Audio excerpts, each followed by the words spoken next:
நாங்கள் இன்றைக்கி ஸ்ரீ வக்ரகாளி அம்மன் கோவிலுக்கு தான் போயிருந்தோம். இந்த கோவில் விழுப்புரம் மாவட்டம் திருவக்கரையில் தான் இருக்குது.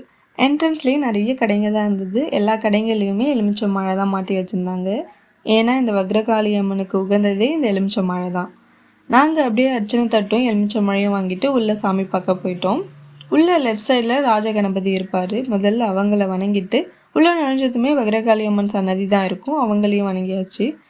இந்த கோவிலோட மூலவரே சந்திரமௌலீஸ்வரர் தான். ஆனால் இந்த கோவிலோட அம்பாள் ரொம்ப சக்தி வாய்ந்தவங்களாக இருக்கிறதுனால இந்த கோவிலில் எல்லாரும் வக்ரகாளி அம்மன் கோவில்னு தான் சொல்கிறாங்க. அம்பாள் சன்னதிக்கு லெஃப்ட் சைடில் ஒரு சின்ன மண்டபம் மாதிரி இருந்தது. அப்படியே போனால் சிவன் சன்னதி தான் இருந்தது.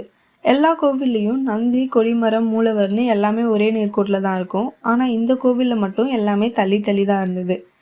இங்கே உள்ள சிவன் 3 முகத்தோட காட்சியளிக்கிறாரு. அவங்கள வணங்கிட்டு வெளியே வந்தால் தீபம் ஏற்றுற இடம் இருந்தது.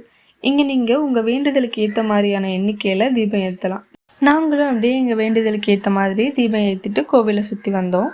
இந்த கோவிலில் சிவன், காளியை தவிர நடராஜர், பிச்சாண்டவர், பிரம்மா, லிங்கோத்பவர், காலபைரவர், அர்த்தநாதீஸ்வரர், குண்டலி முனிவர், நாகேஸ்வரர், சண்டிகேஸ்வரர், துர்க்கை, வரதராஜ பெருமாள் இவங்களுடைய சன்னதியுமே இங்கே இருக்குது. இங்கேயே சோழ பேரரசி செம்பியன் மாதேவியால் கட்டப்பட்ட ஒரு சன்னதியுமே இங்கே இருக்குது. சிவன் சன்னதிக்கு பின்னாடி ஒரு மண்டபம் மாதிரி போகும். அப்படியே போனால் பின்புறத்தில் வரதராஜ பெருமாள் சன்னதியும் இருக்குது. அதற்கு லெஃப்ட் சைடில் போனால் வில்வ மரம் இருக்குது.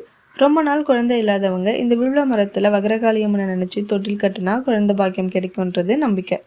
அங்கேயே நவகிரகங்களுடைய சன்னதியுமே இருக்குது. அங்கேயும் வணங்கிட்டு வெளியே வந்தால் ராகு கேது சன்னதி இருக்குது.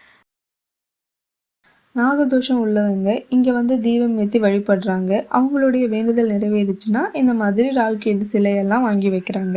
எல்லாரையும் பார்த்துட்டு நாங்களும் வீட்டுக்கு கிளம்பிட்டோம். இந்த மாதிரி வீடியோஸ்க்கு மறக்காமல்